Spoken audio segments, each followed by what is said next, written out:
Aussie lady. Here we are, playing as on the ancient dragon cave, playing as Brettonia against the force of the Beastmen, and with my snide fake French accent there, I guess I gave that away. Now, with this composition, I did want to try out some of the regiments. For now, did want to basically run a pretty standard Brettonian build, but obviously just adjust on the fly for some of the new regiments of renown. Be also prepared to deal with some of the Beastmen regiments for now, because those do shake things up a little bit, especially units like Korok's Men Rippers here. And so I wanted to be kind of prepared to deal with anything. So if we quickly dive in, you can see I did bring the Fan Enchantress. I do think she's the most competitive pick. I still don't think Lewin, well, that's definitely not Bordelot. Let's not even talk about him. He's very mediocre. Not even Lewin, I don't think, is competitive as the Fan Enchantress. He's just too expensive, in my opinion, for what he does. I think you're usually just better off taking the Fan Enchantress, getting those spells, and relying on your Knight power to really see you through. But enough lecturing about the Fan Enchantress. I do think she's great. I did bring her here with her full assortment of abilities. She's got the Mist of the Lady. She's got the Blessing of the Lady on herself. So 20% physical resist. She's very tanky against magic damage, actually, but that's fairly irrelevant against Beastmen, unless my opponent drops some Sons of Goros on me or something. She does have Life Bloom, of course, because she's a Lore of Life caster. She's got Earthblood and Regrowth, so the two usual healing spells. I think that's very, very solid with the Brettonian Cav. Favor of the Fae, which is an awesome plus 44 melee attack buff. Usually I drop that on the Grail Guardians. I think it's not really worth it on Grail Knights because we're relying on your charge, but in other situations with different comps that aren't this, it's a great buff for questing knights, for more melee oriented units, even for foot squires or battle pilgrims. It can be very solid, so definitely a very nice buff.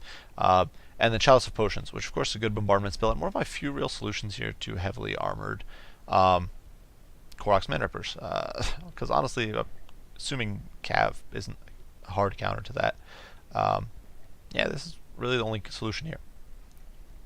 Obviously, we aren't bringing any heroes or lords other than that. For our front line, it is dirt cheap. You can see two peasants here to soak up the charge, two battle pilgrims, which I think are a pretty solid pick against Beastmen. One of these are the Holy Wardens of La Maisonta. These guys look amazing. Like, look at this. They've got like glow-in-the-dark hammers and like odd flaming swords, but they look absolutely ridiculous and amazing. And I love them. And you look at them from up high, and you can see all those flaming swords. Just look at that. That is an amazing sight. But either way, these guys are very powerful against infantry. They don't actually have a bonus against infantry, but they do have Frenzy. They've got monstrous melee attack, fire, magic damage, which is actually really good against Morgar, who has regen, and they'll trade very well with all the cheaper Gores and Ungors.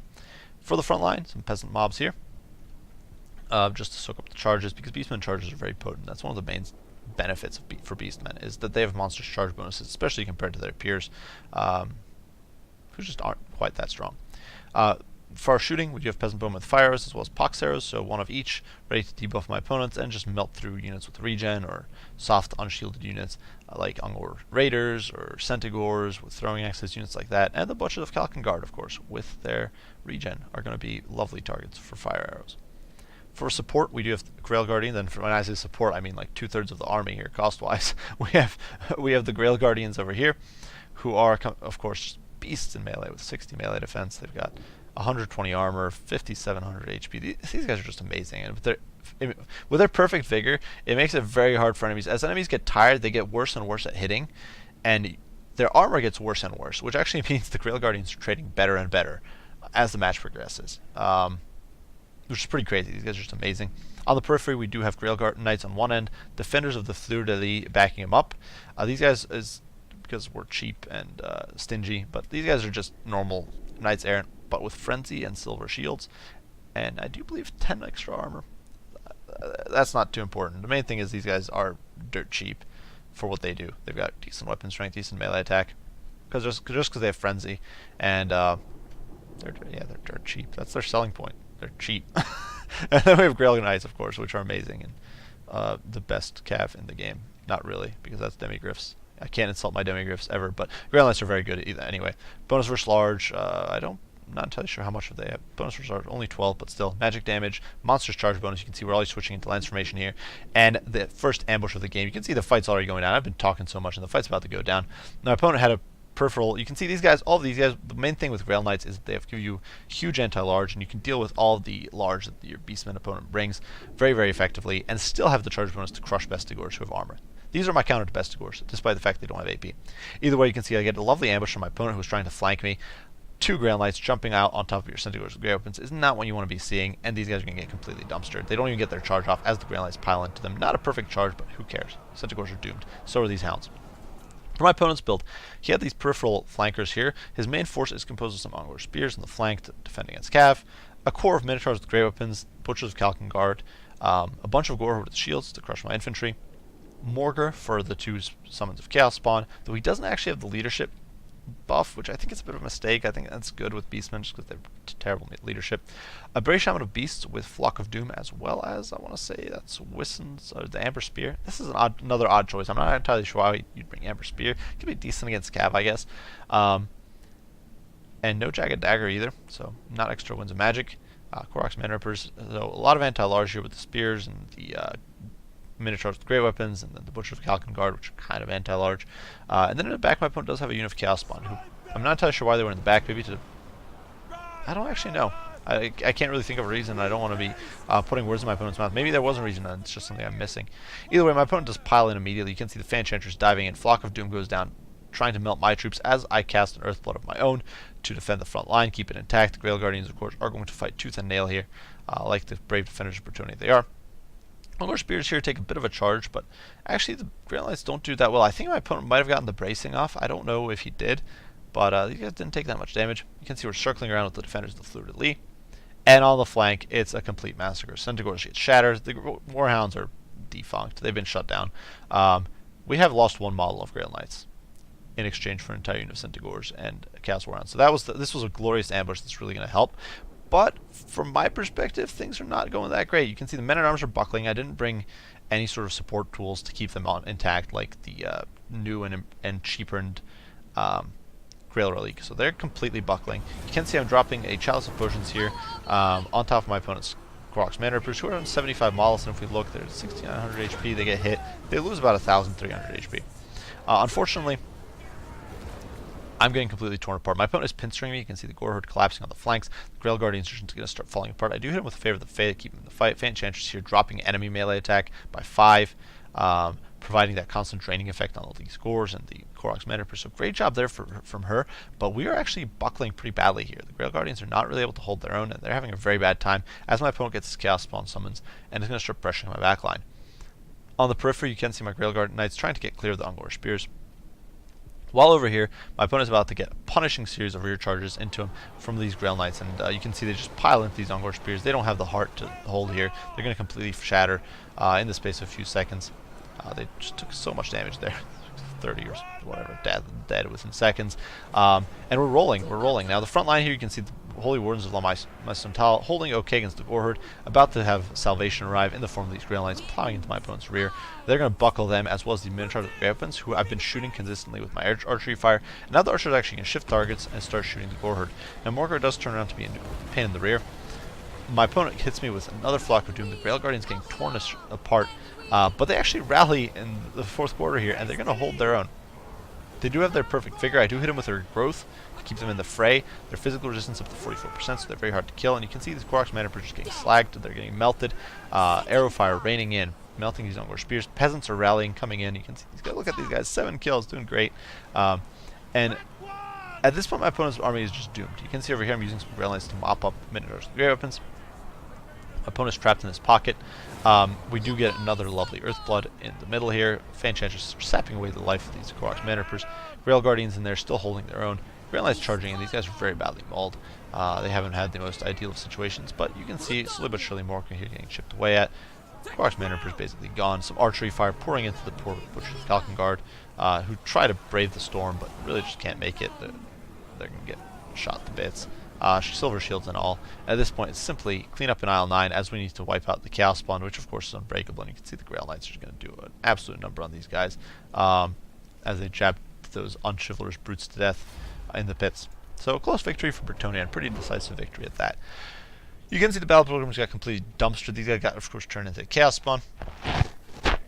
The front line didn't do particularly well. You know what? They did okay. You can see the men at arms when they get thrown up against the crappy, cheap, and it's important to get on. These guys only cost 325 off the top of my head, so they're actually cheaper than these Ungor spears, and they were winning against them. So if you get them up against a sort of unit that's in their price range, they're not bad. Brettonian infantry is pretty cost efficient. They just have issues with their leadership. It's actually a case similar to Beastmen, a case similar to Orcs. They have decent stats for the price, just bad leadership. Peasants, you can see the MVP of the game. Don't look at anybody else. These guys carried 23 kills on a peasant mob. Granted, I think it was all against Ungor Spearmen, but it doesn't matter. Look at these guys, 23 kills. There's nothing else to say. These guys are amazing. That's more kills than I think I've ever gotten with peasant mobs combined. 23 kills. I'm sorry, but that's amazing for me. I don't even know how, but it was ridiculous. The archers, great job here just shutting down those minotaurs. Granted, my opponent wasn't really able to get into my backline. He would have needed to bring more hounds to apply pressure to the backline, but he didn't. The overwhelming cav presence. Now, granted, my opponent could have gone very Bestigor heavy, and you could drop the chaos spawn, drop all these gore herd, go with triple Bestigor. It's a viable build. It's not necessarily a bad build. But even against that, the Grail Knights can still do a decent job. Now, they'll struggle against Korok's Manor, but that's still only one unit. You can hammer and anvil the Bestigors. The Bestigors were not going to crash through Grail Guardians that quickly, and you can hold them down and kind of lock them in place and cycle charge with Grail Knights. It means your front line is much smaller. So I think this is actually a very competitive Brettonia build if you're trying to deal with Beastmen. Beastmen, I think, have a very bad matchup with Brettonia. Fan Enchantress, of course, applying that constant fear. She does cause fear. Draining away their HP there in the center, dropping their melee attack, making it harder for them to melt through the Grail Guardians. So she has a very nice synergy with the Grail Guardians. Grail Guardians protect her, they keep her safe from enemy damage. At the same time, she's debuffing the enemies, slowly but surely draining them away. So the two work very nicely in tandem. Fan Enchantress is dirt cheap. She does have that bombardment that can really mess up heavily armored troops like Korok's Manrippers, and she provides constant heals. The Defenders of the Fluidly I was actually pretty pleased with. 51 kills for a unit that cost nothing. I was pretty happy with. The Grail Knights, well, they performed up the bar. They crushed Minotaurs. They crushed the Centaurs in the early game. Got a wonderful ambush there against the Hounds and the Centaurs. Really just did an amazing job. Grail Guardians helped. There's not much else you can ask of them. For my opponent's build, it's a tough one, Brettonia against Beastmen. I think it's one of the worst matchups for the Beastmen in the game. Maybe the worst matchup in the game for the Beastmen. Simply because most of your anti-large options are tied up in very squishy units that Brettonian Knights can overwhelm and crush very easily. And while your Bestigors can beat the enemy front line, they are going to struggle mightily against Brettonian heavy cav, and they don't really have the opportunity there to deal with it. So I think a few options. One, you could go more Bestigor heavy just to get more AP in your army. Another option is try to bring a Gorbel. This is one of the few matchups where I think a Gorbel is somewhat viable. One, the Brettonians don't have a lot of AP options. They could bring Lewin, but besides Lewin, or a really weird choice like Questing, and I don't think Questing Knights are really that good in this matchup, but besides like Lewin, Questing Knights, or Hippogriff Knights, the Brettonians aren't really going to have AP that can consistently hit or damage a Gorbel, I don't think. So it's something you don't have to be too, in my opinion, and this is my take, something you don't need to be, then a Gorbel could be viable in this matchup as a source of AP anti-large. Definitely try to don't throw your Ungors into the fight is another thing. Use them to soak up the charge from the enemy cavalry so that your Minotaurs are getting the counter charge. A huge chunk of the damage coming out of Brettonian cavalry is on the charge. They're probably the most charge dependent cavalry in the game.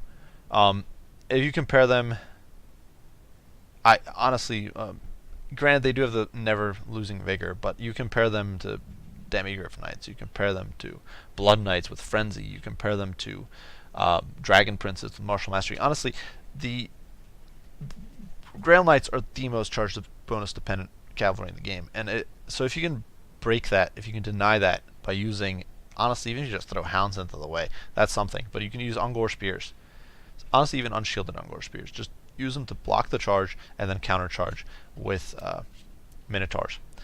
Finally, I wouldn't bother with Chaos Spawn against Brettonia. It's unlikely that Brettonia is going to force a Fear or Terror out in most cases. I don't think.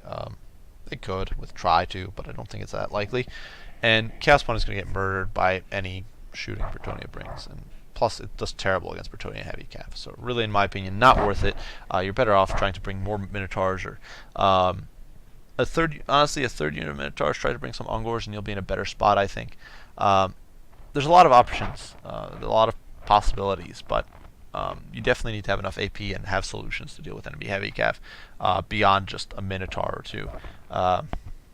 And Koroks Manrippers, like that's not gonna cut it against this much heavy cav, especially because Minotaurs don't trade that well with Grail Knights. Either way, good game to my opponent. Edible Animals here.